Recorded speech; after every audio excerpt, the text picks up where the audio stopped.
Diputado de la bancada de Nuevas Ideas, Cristian Guevara, a quien le agradecemos que esté con nosotros para hablar sobre diferentes temas. Diputado, buenos días, un gusto saludarle. Gracias, Mirasol. Bueno, también buenos días a todos. Creo que hay una gran variedad de temas del que podemos hablar. Gracias a Dios esta asamblea es muy productiva. Vamos avanzando a pasos rápidos y nos da esa posibilidad de hablar de varios temas y que todos son en beneficio de los salvadoreños. Ayer muchos catalogaron el día, la plenaria número 11, como una plenaria donde se le dio el sí a la seguridad, a la niñez, a la vivienda, a, por supuesto, toda la infraestructura vial. Y a la inversión también, a la apuesta a la recuperación económica, porque también recibimos 4 iniciativas, 3 encaminadas a la recuperación económica de parte del ministro de Hacienda, Alejandro Zelaya, al que le mando un gran saludo, con el que hemos hecho un gran equipo de trabajo.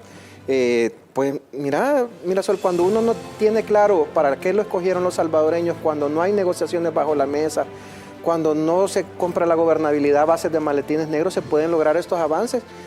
No me acuerdo si es en el diario de hoy o en la prensa gráfica que la portada dice que sumamos 650 millones más de deuda. Esa es la portada. Primero, es una gran mentira, porque la deuda no se suma automáticamente. O sea, en términos técnicos no funciona así. Pero en términos prácticos lo que le estamos dando es financiamiento a programas, ya lo vamos a ver en detalle, como el viaducto de los Chorros. Ahorita, te apuesto que ahorita hay cientos de salvadoreños atascados y arriesgando su vida, porque esa es una calle donde el ministro ayer, Romeo Orrea, decía que hay más de 100 derrumbes por año. Ya hemos visto... Se cobran muchas vidas. Sí, ya hemos visto salvadoreños que han fallecido producto de estos derrumbes. Y la vida de un salvadoreño para nosotros no tiene precio, para ellos sí, y no valía nada. También tenemos, y ya lo vamos a ver en detalle, la inversión del programa Nacer, Crecer y Aprender, que le denominamos Mi Nueva Escuela, que es un cambio del paradigma de esas escuelas gallinero, de esas escuelas cárceles que teníamos antes, y que hoy pasamos primero a que la escuela va a ser el centro de la comunidad. O sea, no solo va a ser unas aulas donde los niños exploten toda su imaginación, su creatividad, su talento, sino también que las áreas verdes de la escuela sean los centros de entretenimiento, de esparcimiento de las comunidades, que es lo que debió ser siempre, no el mercado el centro de la comunidad, sino la escuela, la educación. También...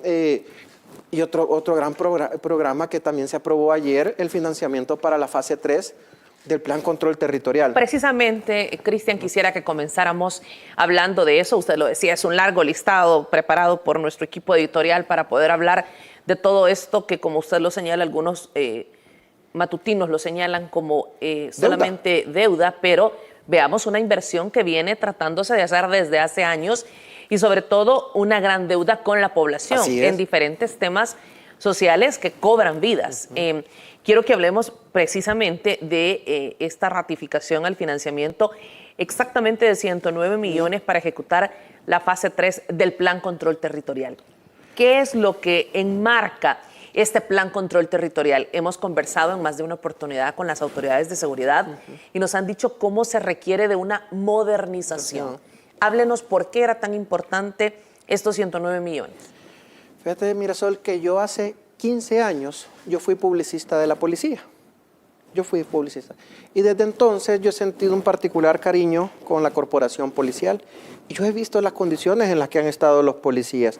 He visto las delegaciones, los equipos, las patrullas.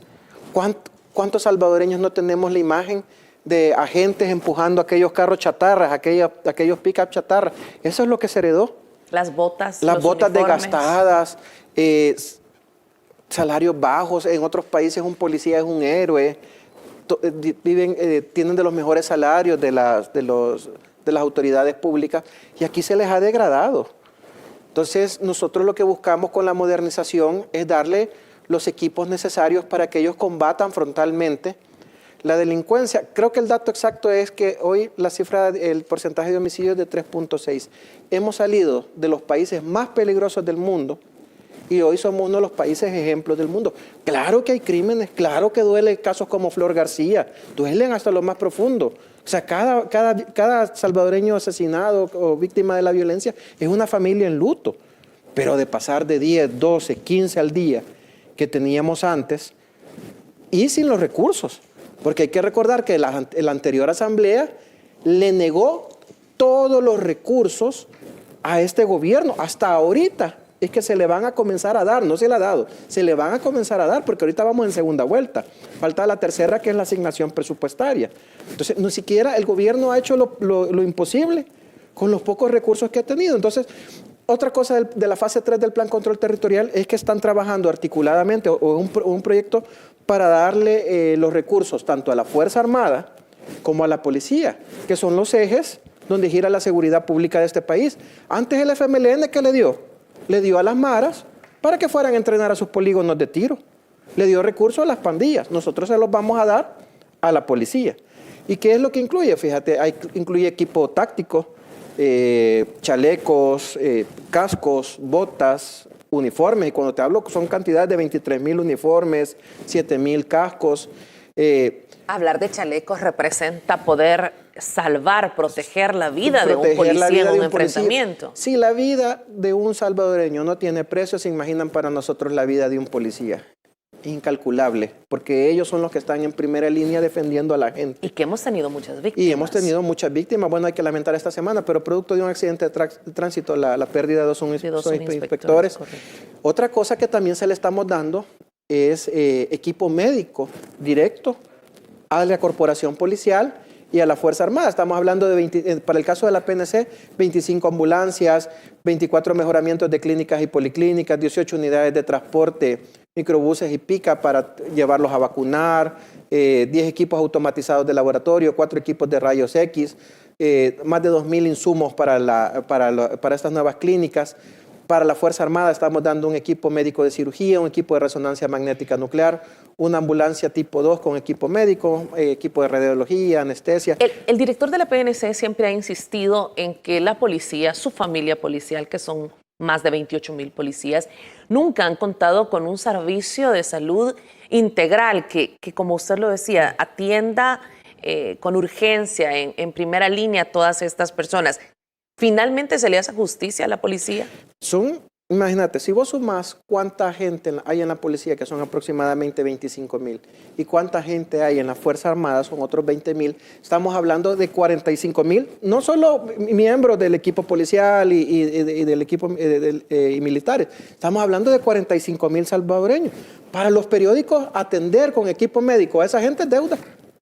Para mí es un compromiso, porque ellos son los que están poniendo su vida al servicio de la comunidad, arriesgando su vida para que las familias salvadoreñas tengan tranquilidad.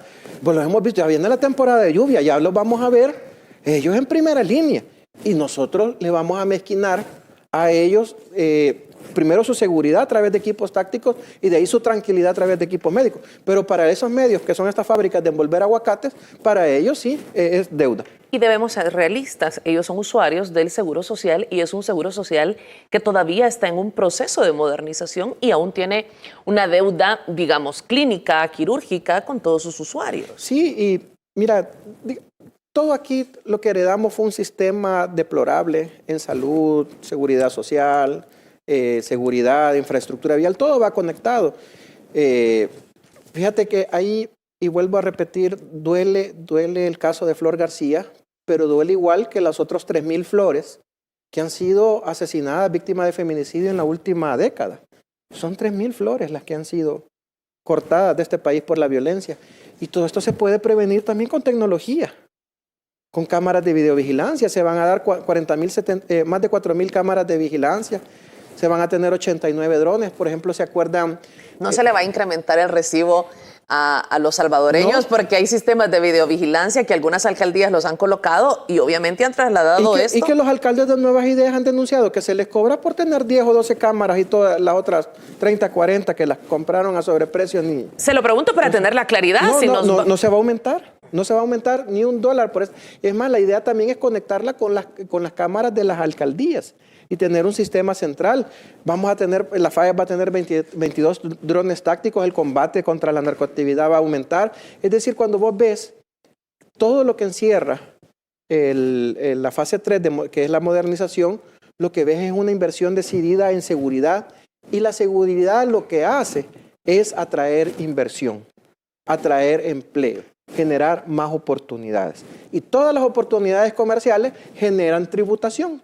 Y esa tributación le llega al gobierno y comienza un círculo virtuoso. ¿Cuál era el círculo negativo que ellos tenían? Violencia, que trae más violencia, y de los que únicos que se beneficiaban eran ellos, porque siempre hicieron negocio de la sangre de los salvadoreños. En todas las oportunidades que los diputados llamaban al director de la PNC, a las autoridades de seguridad, y para poder cuestionar sobre este plan, sobre esta fase 3 del Plan Control Territorial, poco se preguntaba sobre para qué iba a ser utilizado estos fondos o cada uno de los recursos que usted ha mencionado.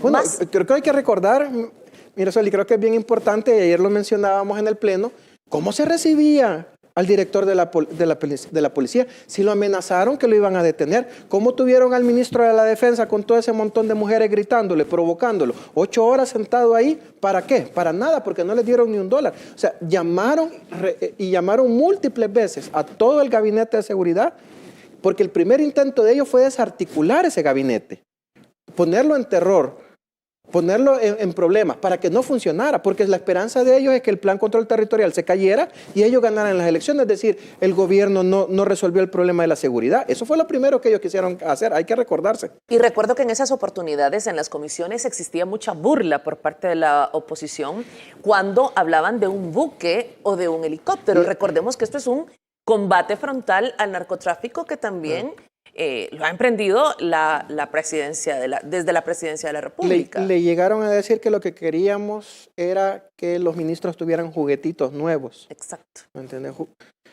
Así es como ellos veían la seguridad, pero te digo, gracias a Dios ya pasó esa etapa. La ciudadanía, los salvadoreños decidieron que ya pasara esa etapa oscura de la política salvadoreña. Y hoy, bueno, es que mira, la plenaria de ayer fue la más corta. Salimos a las 6 de la noche. Y para ellos antes salir de las 6 de la noche eran las más largas. Salimos a las 6 de la noche. Pero si tú lo ves, apostamos por la seguridad, por educación, por inversión vial. Es decir, eso es lo que quieren oír los salvadoreños. No pleitos estériles como ellos tenían antes. ¿Por qué no había voluntad política de los partidos en el pasado de ayudar, invertir en la seguridad del país? Si sabíamos que afectar la seguridad es afectar la inversión, lo principal es las vidas de los salvadoreños, que sabemos que se perdieron más de 40,000 vidas en prácticamente 2 décadas. Pero se afectaba tanto, ¿y por qué no existía voluntad? Voluntad sí había, solo que la compraban, o se las compraban. Ese era el tipo de voluntad que yo tenía, era una voluntad que se movía a base de dinero. Fíjate, Mirasol, que yo estoy al frente de la Comisión de Hacienda. Y en poquito más de 2 meses, sí hemos aprobado más de $2.500 millones en financiamiento. Y yo ando en mi mismo carro. Yo no he recibido ni un tan solo dólar. Ni nadie se me ha acercado a ofrecerlo porque sabe con quién se está metiendo, que lo denunciaría en el momento. Entonces, antes, ¿qué es lo que pasaba? Se tardaban más tiempo en ponerse de acuerdo cómo se repartían ese dinero, porque llegaban, y lo hemos visto, bueno, con la comisión que está investigando las ONG de fachada, ok, yo te doy 109 millones para el plan fase 3 del control territorial, eso lo discutían en 1 hora, pero donde se llevaban más tiempo era ponerse de acuerdo. Mira, yo quiero 300,000 para esta ONG, no, 250,000 te voy a dar. No, pero mira, poneme $1 millón en este proyecto y vamos a contratar a este. En eso es que ellos se llevaban tiempo, en esos negocios bajo la mesa. Con nosotros, con la comisión, con la actual Comisión de Hacienda, eso no tiene ni la mínima posibilidad de pasar. Entonces, hemos avanzado porque nuestro único interés no es el chanchullo, sino el bienestar de la gente. Para concluir el tema del Plan Control Territorial, entonces se ratificaron estos 109 millones de dólares que son para la fase 3. Como usted lo decía, el gobierno, desde el gobierno central, cuando se les negaron los fondos desde la fase 1, se hicieron múltiples esfuerzos para poder llegar a este índice de homicidios que realmente nos ha sacado de listas vergonzosas, pero más que sacarnos de la lista, a diario va salvando las vidas de decenas y decenas de salvadoreños, que es lo más importante. Fíjate que ayer salió un reportaje en El País de España, que es uno de los principales periódicos de habla hispana, bueno, en el mundo también, de los principales periódicos, y decía que El Salvador ya surfeaba las olas dejando atrás la violencia. Y ahora El Salvador, ¿qué es lo que se habla de El Salvador? Primero, el presidente que tenemos. Segundo, de cosas como la apuesta, por ejemplo, a la tecnología con el Bitcoin. De que ahora somos un punto mundial para el surf. De eso se habla. ¿Y antes qué éramos? El reino de las pandillas, el país del terror, y de eso se beneficiaban esos medios incómodos que ya andaban vendiendo el país como el país de las tragedias para que les llegara dinero. Hoy ya no tienen dinero para documentales, ya no tienen dinero para esos festivales donde traían periodistas y entre ellos mismos se daban premios, ya no les está llegando financiamiento para esos sus reportajes o libros, porque ya para ellos el negocio que vendían era la violencia. No pueden vender el surf. No hayan en su modelo de negocio cómo vender un país que cada día va progresando. Para ellos no es negocio. Por eso es que insisten en ponernos mal como país. Pero nuestra apuesta es de que la gente comience a ver a El Salvador con ojos diferentes que desde 1980 con la guerra y después de la guerra social con las pandillas nos habían visto como un país del terror. Cristian, debo terminar el tema, pero solo preguntarle, en la propuesta de campaña electoral que toda la bancada CIAN realizaba con la población salvadoreña, ¿ustedes ofrecían esto a la población que votó por ustedes, el tema de hacer todo un esfuerzo desde la Asamblea Legislativa para poder frenar la violencia apoyando a planes como el Plan Control Territorial? Fíjate que, bueno, muchos compañeros que trabajaron el tema de la seguridad lo hacían directamente, pero la gran apuesta, y si te acordás, era una palabra que se burlaban de ella que se llama gobernabilidad. ¿Y qué es la gobernabilidad? ¿Qué es lo que está viendo la gente? Primero, como te digo, que ya no hay trances dentro de la Asamblea, que la Asamblea era el epicentro de corrupción de este país, que ya no somos, o que ya no hay corruptos escogiendo otros corruptos, sino que hoy somos una bancada que trabaja por, y lo vieron ayer, infraestructura vial, ahí viene el proyecto de Los Chorros, seguridad, fase 3 del Plan Control Territorial, educación con el programa Mi Nueva Escuela, reactivación económica. Ayer recibimos el paquete del ministro de Hacienda para ver, son $600 millones de apoyo. Entonces, que por cierto, también si lo vemos más adelante, ese es un buen mensaje sobre la macroeconomía del país, porque es el desembolso más grande que ha hecho el BCE en su historia sobre ese tema. Ni siquiera Panamá, que digamos de la región es la potencia mundial la potencia regional económica, Panamá, le han dado 500 millones y eso nosotros habla de 600. La confianza. Y eso habla de la confianza que está generando este gobierno. Le preguntaba esto porque esto significa y esto se traduce la población cómo está ansiosa, cómo se encontraba ansiosa de poder frenar la criminalidad que existía en nuestro país y que todos sabemos que por décadas fue el principal problema de los salvadoreños y cómo esto se tradujo en votos en las elecciones pasadas. Hablemos de Los Chorros. Lo decíamos, la construcción de este viaducto va a ser uno de los más grandes en nuestro país. Cerca de 70,000 vehículos transitan diariamente en esta carretera. Usted lo decía, resta mucho tiempo a las familias salvadoreñas. Yo me imagino, me pongo en mi lugar de madres de familia que tienen que salir muy temprano desde casa, dejar a sus hijos y regresar al filo de la noche cuando van a trabajar para poder estar con sus seres amados. Este viaducto se aprobó, la ampliación del tramo, se va a construir un viaducto en una zona que es crítica y que es vulnerable, que ha dejado desgraciadamente fallecidos en el pasado, que ha provocado accidentes y que sin duda ha frenado el tema de inversión para todo este lugar, a pesar de que hay más de 200 empresas. Vamos a ver la siguiente nota, a la que ayer con 63 votos fue aprobada, contó con los votos de la bancada CIAN, gana PCN y también PDC. Por años, uno de los problemas que ha enfrentado gran parte de la población y en su mayoría quienes transitan desde y hacia el occidente del país es el fuerte tráfico vehicular en la carretera panamericana, mejor conocida como carretera a Los Chorros, problema al que anteriores administraciones solo buscaron solventar de manera parcial, según estas, con cuantiosas inversiones, pero pocos resultados. Por lo que hoy, los diputados de la Asamblea Legislativa aprobaron con 63 votos la ratificación del financiamiento de $245.8 millones para ejecutar el proyecto de construcción del viaducto Francisco Morazán y la ampliación de la carretera a Los Chorros. Un proyecto bastante emblemático para la zona occidental que va a ayudar a todas las familias salvadoreñas, también al sector comercial, por los costos de operación, en el caso del sector comercial. Es un proyecto súper emblemático que vendrá a darle mayor fuerza económica, mejor fluidez, mejor situación total turística a la zona occidental. Este proyecto propuesto por el gobierno del presidente Nayib Bukele, que será ejecutado por el Ministerio de Obras Públicas, busca llevar una solución integral al prolongado problema vial y proteger la vida de cientos de salvadoreños que transitan por la zona, y será financiado con fondos provenientes del Banco Centroamericano de Integración Económica. Diputado, de todos es conocido la problemática de los chorros, de la carretera Los Chorros. Y de nuevo, los diputados de la fracción de Arena y del FMLN no votaron. De todos no es conocido porque cabal, los del Frente de Arena no dieron sus votos. Es decir, la gente de La Libertad, a la gente de Santa Ana, a la gente de Aguachapán, de Sonsonate, a los empresarios de la zona, que les quede claro de que el Frente y Arena no consideran que Los Chorros es un problema. No lo consideran porque no nos apoyaron. Así que solo para que les quede claro, mira, allá hay 200 empresas solo del rubro textilero, que significa el 86% de la producción nacional. Y ellos pasan, ese tráfico que estamos viendo en pantalla, lo pasan todos los días. Yo he sido empresario, y si tú lo calculas en horas hombre, en horas transporte, ese costo es altísimo. Ayer lo decía el ministro Romeo Rodríguez, que se han malgastado 150 millones de dólares ya en ese tramo.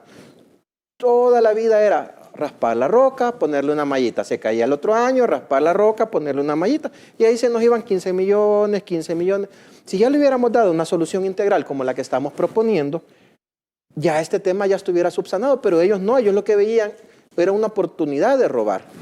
Nosotros lo que vemos es una oportunidad de darle una solución integral a la conectividad del país, porque va a ser la obra más moderna en las últimas décadas. O sea, es un viaducto que nunca ningún salvadoreño lo hemos visto aquí en el país. Y te digo, estamos hablando de que la recuperación de estos 249 millones de dólares es tan corta como en 5 años, porque así es el impacto económico que va a tener.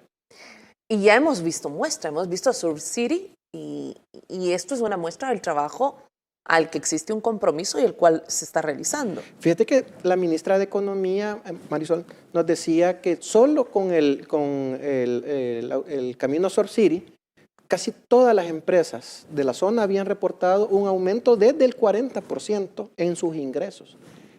Así son el impacto de las obras cuando hay una visión estratégica para hacerlo. Te digo, en la autopista de Los Chorros no solo impactas en la calidad de vidas. Como tú lo decías, yo hablo con mis compañeros de Occidente. O sea, para venir de Santa Ana y estar a tiempo, se tienen que levantar a las 4 de la mañana. Se pierden el desayuno con sus hijos. Más de alguno de ellos podían venir a estudiar a San Salvador, tener otro tipo de educación, pero no lo hacen por la falta de conectividad. Y no me dejarán mentir, si ustedes se van la noche o la tarde del viernes hacia Occidente, llegan a las 8, 9, 10 de la noche. Es un tráfico insoportable.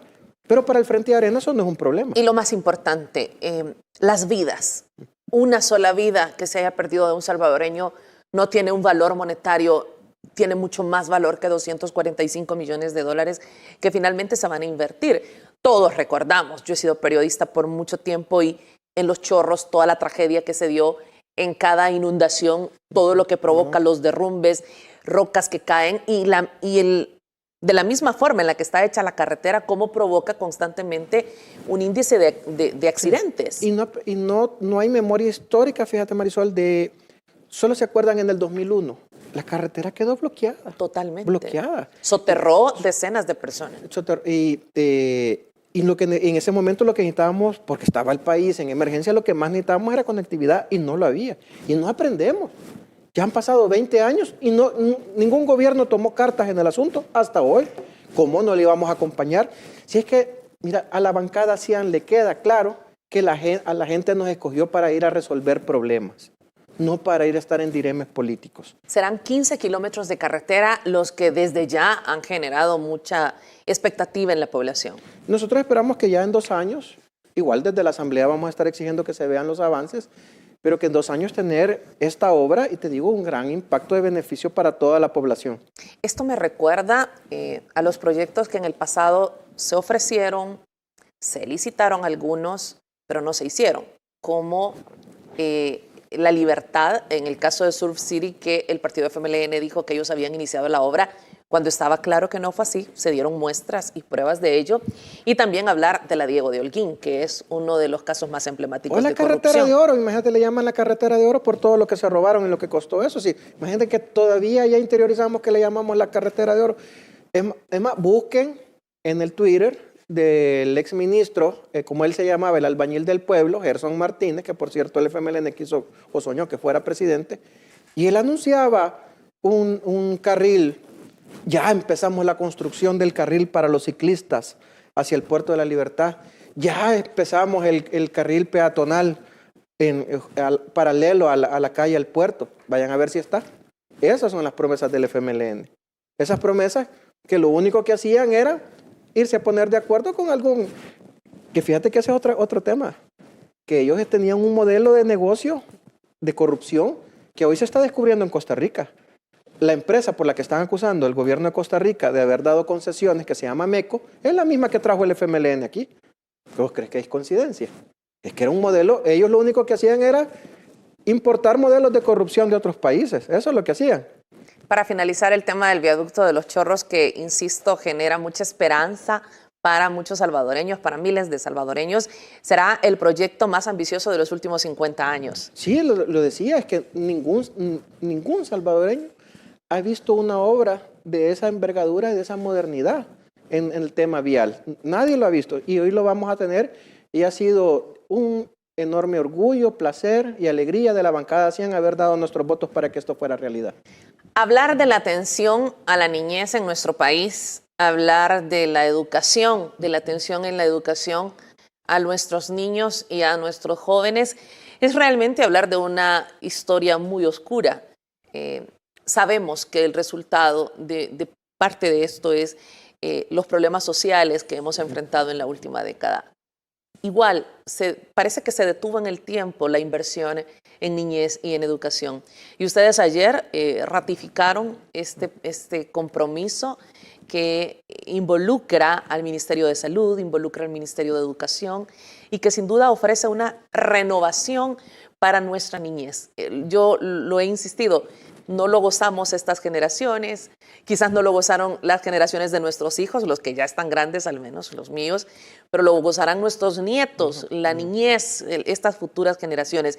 Quiero mostrar una nota sobre nacer, crecer y aprender, que es esta gran ilusión de los salvadoreños para las próximas generaciones. Veamos. La transformación del sistema educativo del país tiene luz verde con la aprobación de los $200 millones en la Asamblea Legislativa que servirán para financiar la puesta en marcha del modelo educativo Mi Nueva Escuela. Los fondos aprobados, con 63 votos, provienen de un crédito con el Banco Centroamericano de Integración Económica y beneficiará a estudiantes, docentes y a toda la comunidad al convertir las escuelas en espacios abiertos para convivir y prevenir la violencia. Y dentro de esta gran mejora, no solo se puede decir que va adecuado o va destinado a infraestructura, sino que también se le brindan las herramientas pedagógicas necesarias para que los maestros puedan dar las clases como nuestros niños y niñas se lo merecen. Esta histórica transformación del sistema educativo se construirá de la mano de la política de primera infancia Crecer Juntos, una iniciativa del despacho de la primera dama Gabriela de Bukele. Se rehabilitarán los centros de desarrollo infantil que atienden hoy por hoy bebés desde los 6 meses hasta sus primeros años de infancia en condiciones en las que yo creo que ninguno de nosotros quisiéramos que estuviesen nuestros hijos.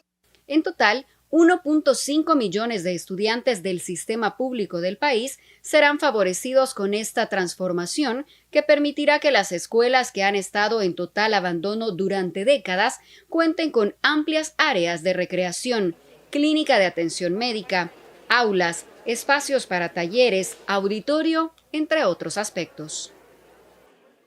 La atención que es tan importante en los primeros años de la infancia y que es algo a lo que jamás se le prestó atención en nuestro país. Hoy mi nieta cumple 1 año de vida. Felicidades. Gracias. Y yo pienso Lo que viene para todas estas generaciones. En países desarrollados, la educación, el cuidado de los niños es en el sistema público donde la gente quiere tener a sus hijos. Mira, el error de un doctor se muere. El error de un ingeniero se cae. El error de un mal sistema público se multiplica. Y eso es lo que ha pasado todos estos años. Yo crecí enfrente de una escuela pública. Había una escuela pública enfrente de la casa. Y en 20 años nunca vi que la llegaran a ni siquiera pintar. O sea, así como la dejaron, yo tenía como 10 o 12 años, así como la dejaron ese día, solo comencé a ver el deterioro de la escuela, de esa escuela pública. Con ese diseño que ya lo decía... Que era entre escuela gallinero, en el peor de los casos, entre escuela cárcel, en el mejor. Esos eran los modelos educativos que nos heredaron. Y mira, Marisol, es increíble que, digamos, que estos periódicos lo sigan viendo como deuda, porque ahí lo puso, no me acuerdo si el diario de la prensa gráfica, lo puso como deuda, y solo vamos a poder intervenir un poco más de 200 escuelas, y son 5,000. Es decir, que para ellos, apostarle a esas 5,000 centros escolares, va a ser la deuda más grande de la historia, cuando debería ser la inversión más grande que debería tener este país. O sea, si queremos tener ingenieros que resuelvan los problemas de este país, si queremos tener doctores de primer nivel que atiendan la salud de la gente, si queremos tener maestros de primer nivel que sigan modernizando o apostando a la educación, si queremos tener artistas, todas las profesiones, tenemos que apostarle desde que el niño, bueno, desde la concepción del niño. Y esto es algo que nos ha enseñado la primera dama, porque este programa nace de ella y de su equipo, y hay que decirlo claramente. Ahí es donde viene la gobernabilidad que hablábamos en campaña. Okay, la primera dama tenía esta concepción, que nunca nadie le había apostado a la primera infancia. Nadie.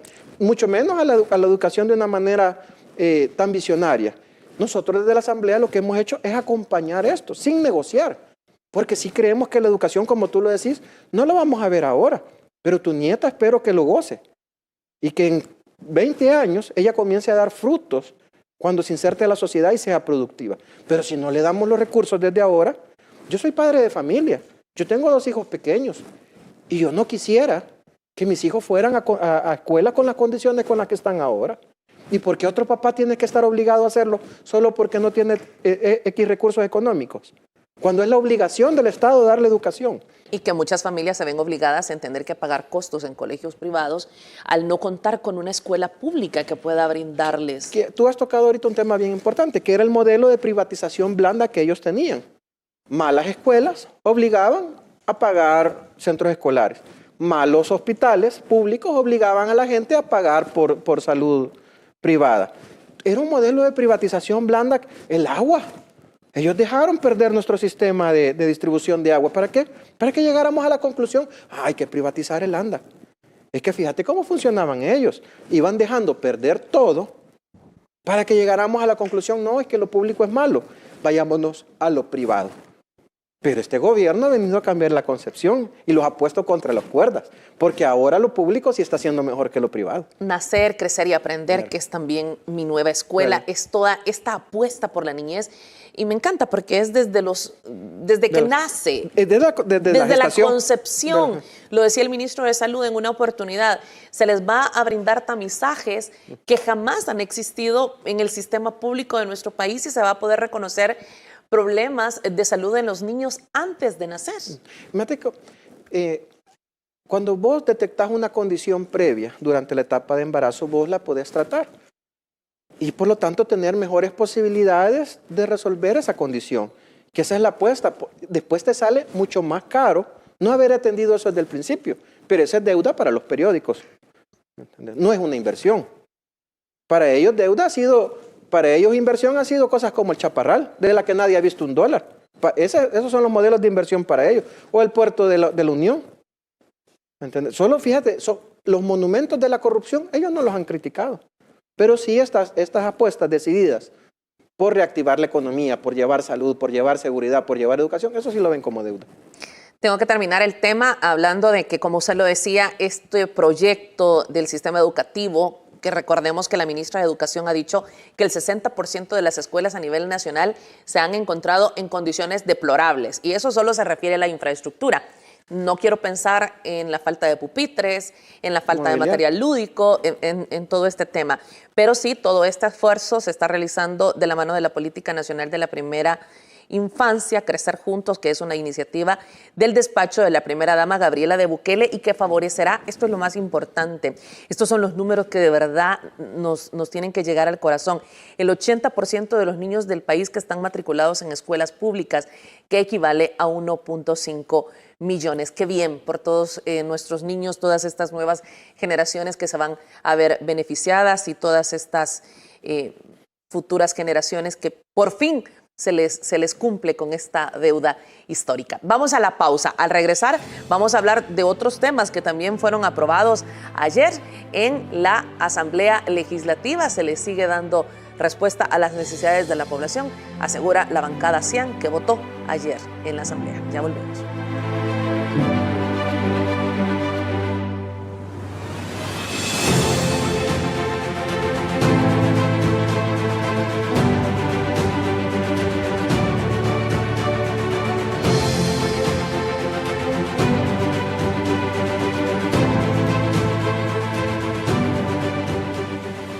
Hay héroes capaces de hacer lo que nadie más puede. Nuestros donantes del programa de plasma convaleciente son este tipo de héroes. Si te has recuperado de COVID-19 y diste negativo a tu última prueba PCR, te invitamos a ayudar con una donación de plasma a quienes luchan por superar la enfermedad. Los anticuerpos de tu plasma son clave para salvar a quienes se encuentran en estado crítico. Si deseas donar, llama a los bancos de sangre para hacer tu cita. Hospital Bloom, 2225-4114, extensión 1246 y 1250. Hospital Rosales, 2231-9201, extensión 353. Hospital Médico Quirúrgico, 2591-5550, extensión 5551. Es un proceso sencillo y fácil y te darán transporte de ida y regreso a tu casa. Tu plasma salva vidas. Gobierno de El Salvador.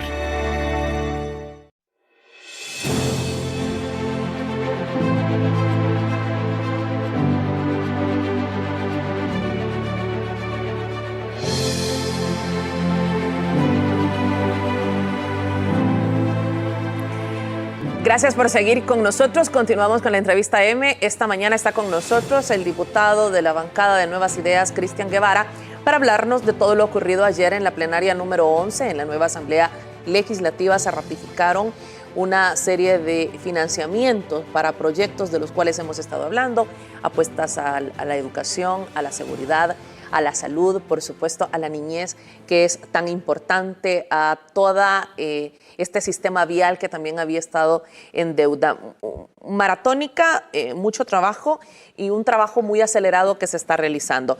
Pero quiero que hablemos de otro tema que también surgió ayer en la Asamblea Legislativa, que tiene muchos días de estar sonando y que los salvadoreños están muy atentos, y es el tema del pago de sobresueldos. Okay. Ayer en la Asamblea Legislativa se ha discutido de la posible creación de una comisión para que investigue esta entrega que se habría dado en los gobiernos de Arena y del FMLN.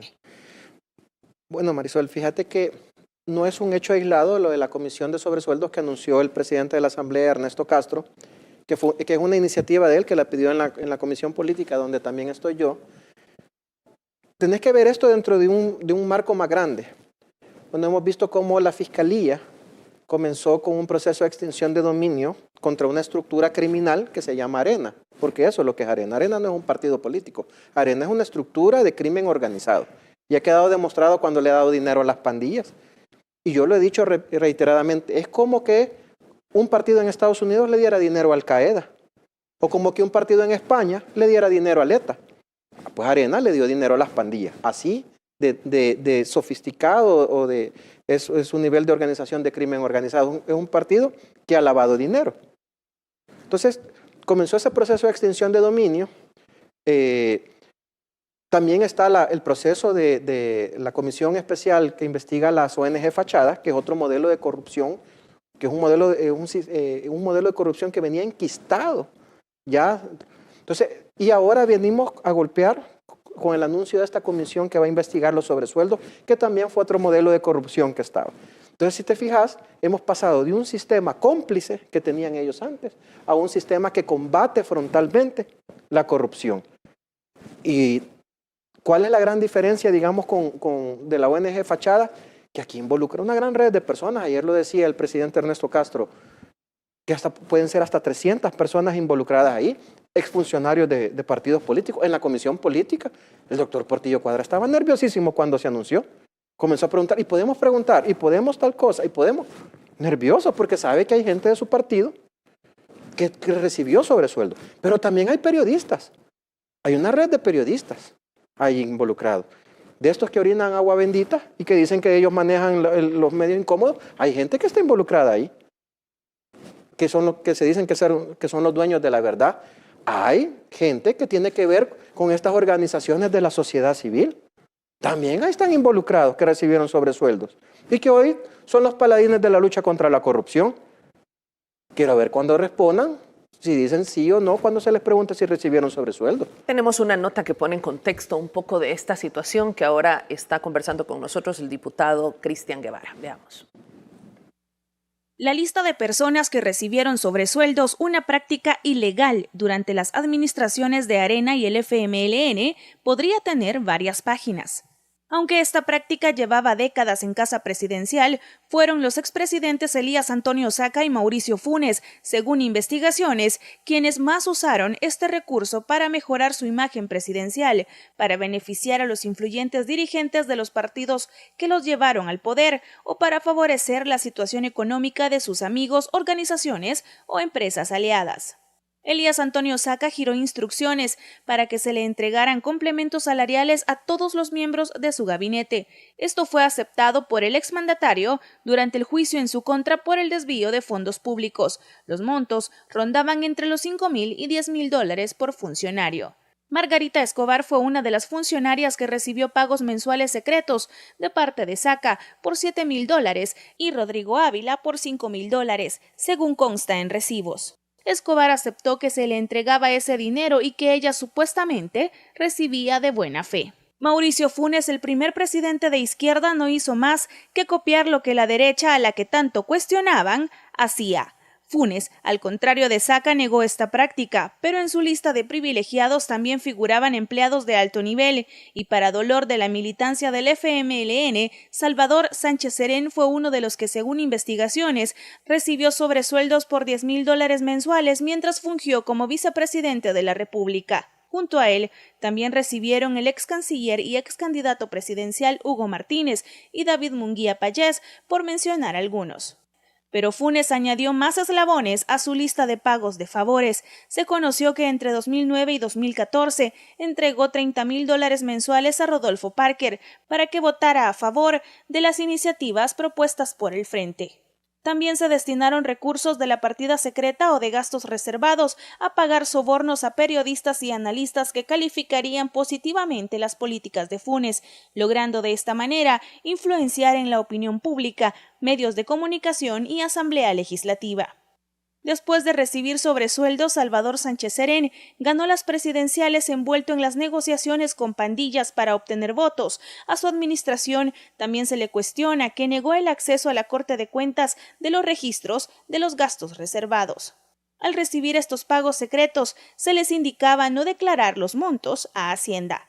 Estas son algunas irregularidades que la Comisión Especial de la Asamblea Legislativa seguramente investigará respecto al pago de sobresueldos. Bueno, ahí está. Quiero insistir, y siempre lo he dicho desde el primer programa que creamos en Entrevista M, que estos son fondos de los salvadoreños. Son fondos, la investigación, lo que resulte de esta investigación, pero son fondos que pertenecen a los salvadoreños, de nuestros impuestos, de los que pagamos todos, por los que trabajamos todos, y que lo que esperamos es que se nos devuelvan en obras y en proyectos de beneficio para los salvadoreños. Y tú ves, Marisol, cuando hablas o le decís, por ejemplo, a la diputada Margarita de Escobar del tema de los sobresueldos, Ella lo que dice es que es violencia contra la mujer o que es persecución política. Y simplemente lo que estamos hablando es de justicia. Es decir, esto es un modelo que los salvadoreños se ha denunciado, sabemos desde hace ratos. Y decime qué ha pasado. ¿Quién está detrás de las rejas por esto? Aquí la gran pregunta es cuántas plantas le vamos a poner al sector 9. Porque creo que la lista va a ser inmensa, porque te digo, era un modelo de corrupción enquistado. Y que la gente lo veía hasta normal. Pero esto, te digo, era un nivel de corrupción, una estructura criminal, tanto de Arena como del FMLN. Por eso para mí también debería derivarse en un proceso, si tuviéramos un buen Tribunal Supremo Electoral, de cancelación de estos partidos políticos. Porque han albergado, han sido paraguas de estas estructuras de corrupción. Te digo, la comisión que va a investigar los sobresueldos va a tener meses de trabajo, arduos meses de trabajo. Estamos hablando de hasta 300 personas que recibieron sobresueldos. La vicepresidenta de la Asamblea Legislativa, Sueci Callejas, dijo que el lunes se iba a discutir el tema de la creación de esta comisión. ¿Es casi un hecho que se va a crear? Eso pasa por junta directiva, digamos, la aprobación ya es un hecho que, primero sí es un hecho, certero que se va a crear. Lo que estamos viendo es quiénes van a ser los miembros de la comisión, que todavía no está definido, qué partidos políticos la van a integrar. Es decir, el único partido, podría decir que tal vez vamos, porque primera vez en la historia, y entiendo que su diputada no ha tenido que ver con este sistema, pero de ahí todos los demás partidos están involucrados. No, nuevas ideas. Porque nosotros no hemos tenido, ninguno de nosotros ha estado en política antes, así que, digamos, estamos limpios, pero todos los demás partidos políticos han estado involucrados en estas prácticas. O sea, veamos el caso del PDC. Evidentemente el diputado Reinaldo Carballo no lo ha estado, pero sí lo ha estado Rodolfo Parker. Entonces tenemos que valorar cómo va a funcionar esta comisión para que sea lo más transparente posible, para que no se vea como un revanchismo político, sino que el fondo es traer justicia. Hablar de política antes de que existieran nuevas ideas era hablar de un bipartidismo de dos enormes contrincantes que era Arena y era el FMLN. ¿Cómo puede seguir el FMLN una práctica con el mismo modelo? Primero, que definitivamente de comprobarse que sea real, es intolerable, no hay justificación. Pero, ¿cómo puede lo que antes era su contrincante seguir un mismo modelo? Mira, lo que pasa es que Arena y el FMLN son hermanos gemelos, divididos al nacer nomás, pero hermanos gemelos. Es decir, ellos siempre vieron la polarización como un modelo de negocio nomás, donde se repartía en un momento quién estaba al frente, quién asumía después. Pero no cambiaban las cosas. Creo que la mayor decepción de la gente que votó por Mauricio Funes fue haberse sentido engañada de que él iba a terminar ese modelo y lo único que hizo fue perpetuarlo. Y ahí está huyendo. La mejor de las pruebas es que ahí está huyendo. Y él sigue atacando desde Nicaragua, arrecia más cuando está alcoholizado, pero sigue atacando todos los días desde Nicaragua. Y ahí se dice perseguido político. Es que hacer justicia no es perseguir político, es la máxima operación de un Estado, ejecutar la justicia. Y ahora que usted habla de repartir, ¿es ahí donde se repartían también las autoridades de segundo nivel? Es que, fíjate que ese es de los temas que más me gusta, Marisol. Yo siempre lo he dicho, y lo veías con las elecciones de segundo nivel. En un sistema corrupto, los corruptos escogen otros corruptos. Porque entre corruptos pasan dos cosas. Entre corruptos se protegen y entre corruptos siempre salen ganando. Que uno gana más que otro, pero todos salen ganando. Y ese era el modelo de pesos y contrapesos que tanto defendían. ¿Se acuerdan antes de la elección? El modelo de pesos y contrapesos. Sí, ese era que yo ponía un magistrado corrupto para hacer negocios con él. Ponía a alguien de la Corte de Cuentas corrupto para pagarle o limpiar ahí alcaldías que tenía algún problema, que me llegara a hacer la dry cleaneada ahí para que quedara chelito eso. Poner un fiscal partidario para que los casos no caminaran. Eso era el sistema de pesos y contrapesos que tanto ellos defendieron. Pero era un sistema corrupto. Un sistema corrupto que yo les dije que el 28 de febrero llegaba a su fin, y eso ha pasado, porque todo emanaba de la Asamblea, que era el epicentro de corrupción de este país. Bueno, el presidente de la Asamblea Legislativa, Ernesto Castro, dijo ayer, habló de un listado, creo que habló de un número de 600 personas que podrían pues componer esta lista de quienes hayan recibido sobresueldos en los últimos 30 años en esta investigación que ya se ha empezado a realizar y esta comisión que nos confirma el diputado Cristian Guevara que podría conformarse a partir del día lunes. Esto fue lo que dijo el presidente de la Asamblea Legislativa. La gente está preguntando. Para los diputados, crear una comisión especial será un acto de justicia con la población salvadoreña. Durante años, los gobiernos anteriores pagaron sobresueldos a funcionarios, diputados, personas naturales y jurídicas. El dinero provenía de la partida de gastos reservados de la presidencia. La nueva asamblea busca sentar un precedente para que estas prácticas se eliminen de la función pública.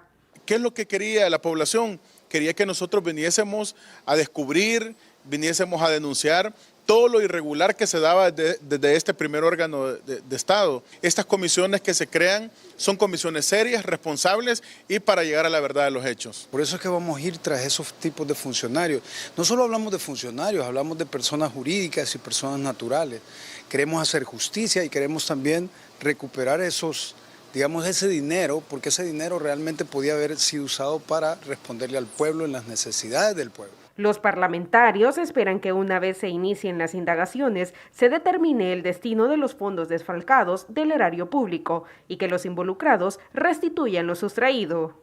Bueno, esperemos que devuelvan lo robado primero, ¿verdad? Que es una deuda pendiente que tienen con la población. Dejaremos a las autoridades que ellos determinen qué delitos se han llevado a cabo, cuáles van a ser las acciones penales que se van a seguir en el proceso. Eso es el paso previo para judicializar lo que es toda esta actividad ilícita y bueno, el que tenga responsabilidad que afronte y que pague, esa es la solución que hay ante este señalamiento. De acuerdo a las estimaciones del presidente de la Asamblea, el diputado Ernesto Castro, entre 600 y 700 personas estarían involucradas en la obtención de sobresueldos durante 30 años. Según los diputados, una vez instalada la comisión especial, se entrevistará a personas de interés que brinden detalles de estas prácticas y señalen a los involucrados.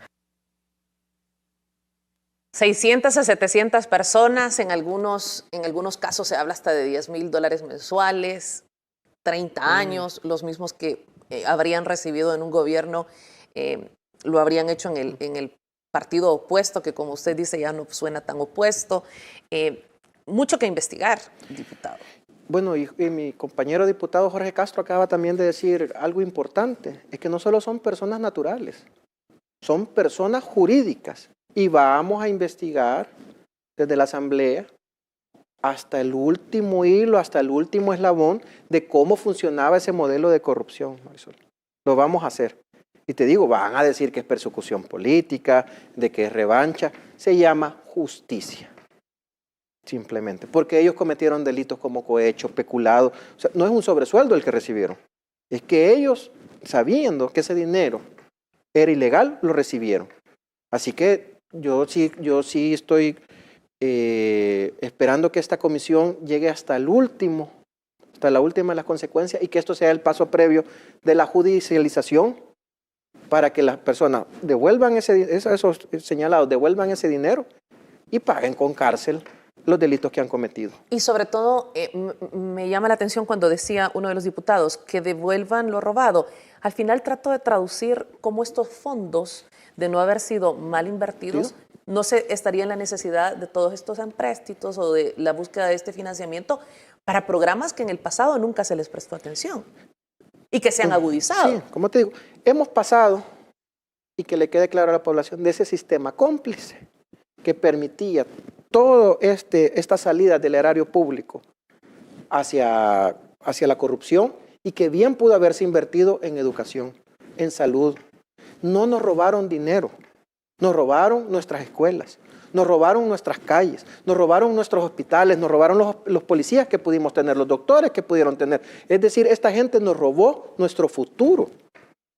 Eso es lo que nos robaron. No solo dinero, nos robaron las oportunidades de salir adelante como país. Y todavía están algunos y tienen la bandera de la transparencia. Así es el descaro tan grande que tienen ellos. Y esto, digamos, no solo es el hecho de devolver el dinero, Marisol, sino también es el mensaje de que este sistema corrupto ya debe de terminar y comenzar a apostar por trabajar por un verdadero país, por un verdadero futuro para todos. Vamos a ir a la pausa. Al regresar vamos a conversar nos quedarán pocos minutos, sobre el ministro de Hacienda que ha hecho una solicitud, un préstamo importante, usted ya lo señalaba, por parte del BESI, y que sin duda vendrá a poder apoyar a toda esta recuperación económica de la cual le apuesta el gobierno de la República. Vamos a la pausa, ya volvemos. Gracias por estar con Entrevista M.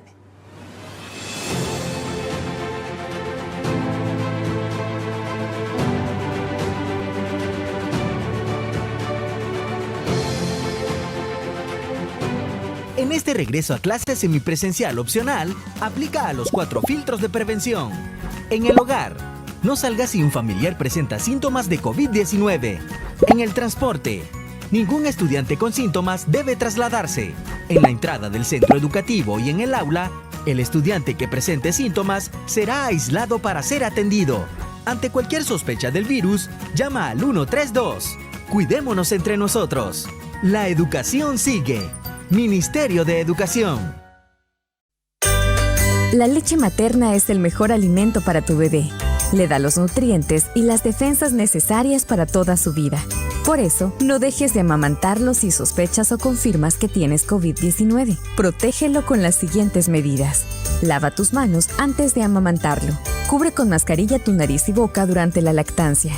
Tose o estornuda en el codo, servilleta o pañuelo desechable. Bótalo y lávate las manos. Desinfecta constantemente objetos y superficies que están en contacto con el bebé. Si tienes síntomas, llama de inmediato al 132 para recibir indicaciones. No bajes la guardia. Sigue las medidas. Crecer juntos. La Política Nacional de Primera Infancia.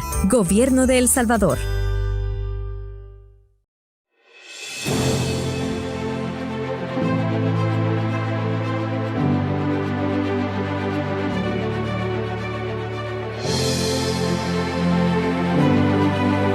Usted sintoniza Entrevista M. Gracias por estar con Canal 10, el canal que es de los salvadoreños.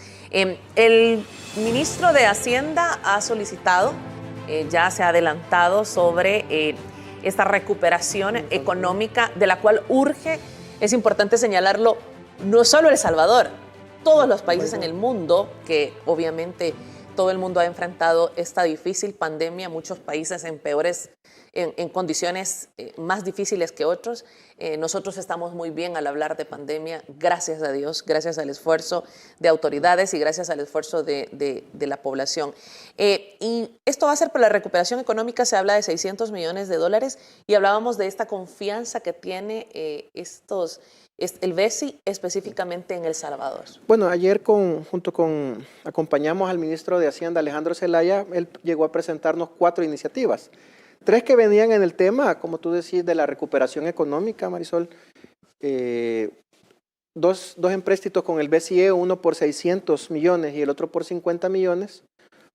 Un refuerzo de $247,000 para el programa de empleabilidad juvenil a través del INJUVE. Y otro tema que también es bien importante, que hoy que lo estabas mencionando, también para mí está dentro del tema de la recuperación económica, que era una inversión de $450,000 para la agilización de DUIs para salvadoreños que están en Estados Unidos, México, Italia, Australia y otros países, ¿verdad? Voy a comenzar por lo último. ¿Por qué, digamos, lo hablo también dentro de la recuperación económica? Porque durante décadas los salvadoreños que viven en el exterior han enviado remesas y estas no pararon durante la pandemia y han aumentado durante la recuperación en esta época de pospandemia. Eso significa confianza de esos salvadoreños que saben que el país va adelante y que están preparando el terreno para tal vez algún día regresar, jubilarse, descansar en este país de todo el trabajo que han hecho. Y todos los gobiernos anteriores abandonaron a estos salvadoreños que están en el exterior y es un compromiso. Buena parte de Nuevas Ideas nació de las aspiraciones de los salvadoreños en el exterior y se las vamos a cumplir. El voto del exterior va a ser una realidad y cada dólar que nosotros podamos ver en inversión para ellos, para que ellos tengan un retorno económico y social positivo, se lo vamos a dar.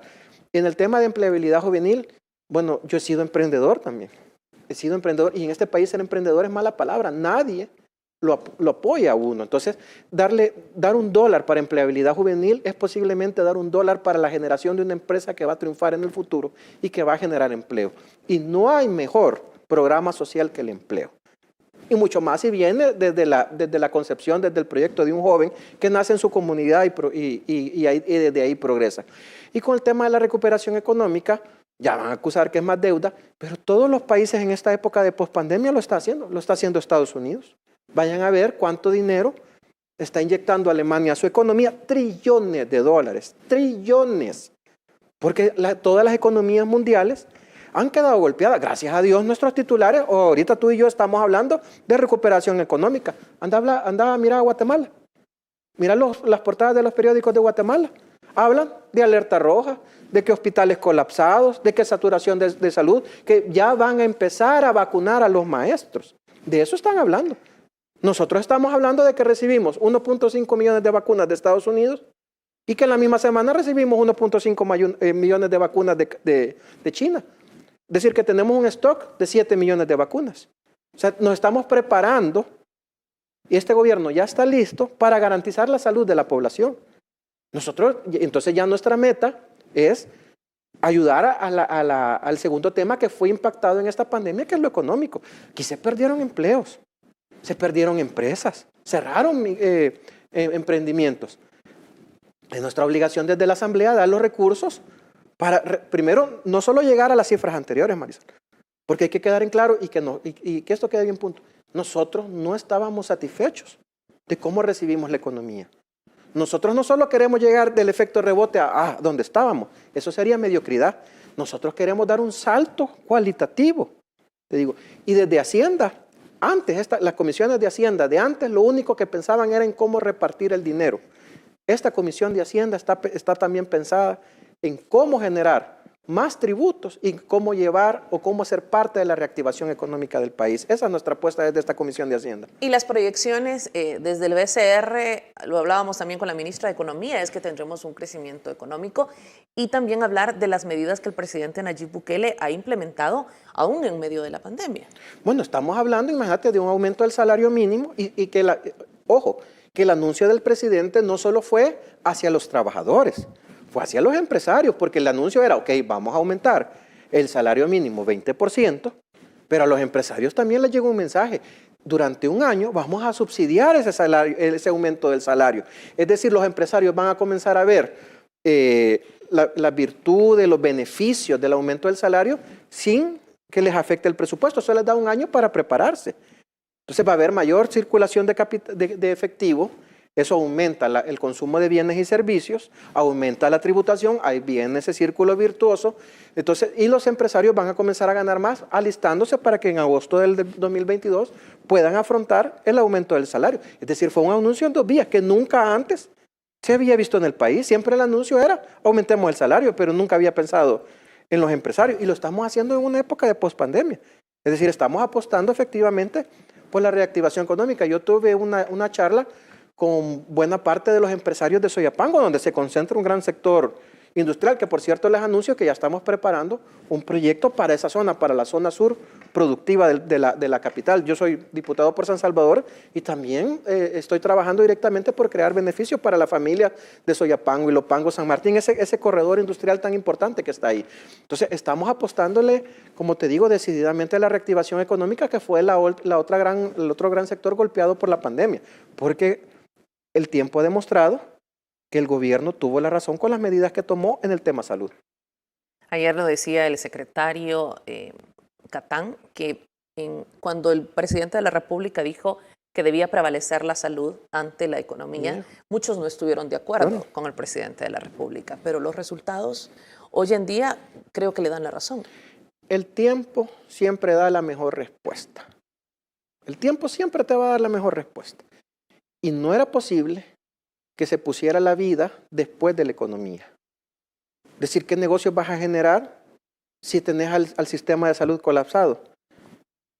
¿Qué reactivación económica podés estar hablando cuando lo que estás haciendo como en Guatemala, que enterrando a sus muertos? Claro, primero había que apostarle la vida, pero para los que siempre habían hecho negocio de todo, eso no era lógico. Para esa gente lo mejor hubiera sido que distribuir las vacunas, las pruebas PCR, hacer negocios de ellas y estar vendiendo las vacunas. Eso es lo que hubieran propuesto, así como cuando nos propusieron hospitales. De hecho, existió la voz de un diputado Ahí que lo está mencionó. Rodolfo Parker, que lo enviaron de vocero a alguna farmacéutica a decir, miren, hagamos negocio de esto, estamos perdiendo. Imagínate cuánto, te dije 7 millones de vacunas, si las hubieran vendido a $100 cada uno. Eso es lo que están lamentando ellos. Esos millones que dejaron de percibir a cambio del dolor de los salvadoreños. Pero este gobierno le apostó a la salud, no a hacer negocios del dolor. Y precisamente al respecto, el presidente de la República, que ha dado seguimiento y es quien constantemente está brindando la información respecto a las vacunas, ahí tenemos un tuit, dice: muchas gracias por esta gran ayuda y por siempre mantener el respeto mutuo y cooperación entre países. Amigos, está la bandera de El Salvador y la bandera de China también. Esto lo dice el pueblo chino y El Salvador han construido grandes lazos. Seguiremos fortaleciendo las relaciones y apoyando en la lucha contra la pandemia. Una muestra de ello es este lote de 1.5 millones de vacunas CoronaVac que arriban mañana a El Salvador. Es el tuit que colocó el presidente de la República ayer por la noche y lo hacía en referencia a estas vacunas que llegan a El Salvador para este número de vacunas tan importantes que están a disposición de los salvadoreños y que recordemos que en El Salvador, a diferencia de muchos otros países, ya se puede vacunar desde los 25 años y que tenemos el Hospital El Salvador y una serie de mecanismos que por fortuna permiten que el número de letalidades sea bajo y que obviamente nos duele cada vida que se pierde, pero que está en comparación a otros países un sistema de salud que ha salido adelante. Yo ayer veía noticias, Indonesia completamente colapsado, Brasil aún en crisis, México con un número importantísimo de contagios. España cerrando. Países en Europa que vuelven a entrar en crisis, Inglaterra va a tomar una medida de quitar mascarillas y todo, pero justo cuando hay una curva ascendente. Entonces, y como te digo, en El Salvador, yo lo que veo es la pragmaticidad de este gobierno que tanto ha trabajado recibiendo vacunas de Estados Unidos como recibiendo vacunas de China. Porque en lo pragmático te dice que lo que importa es el beneficio de los salvadoreños. Y ya tienen la infraestructura.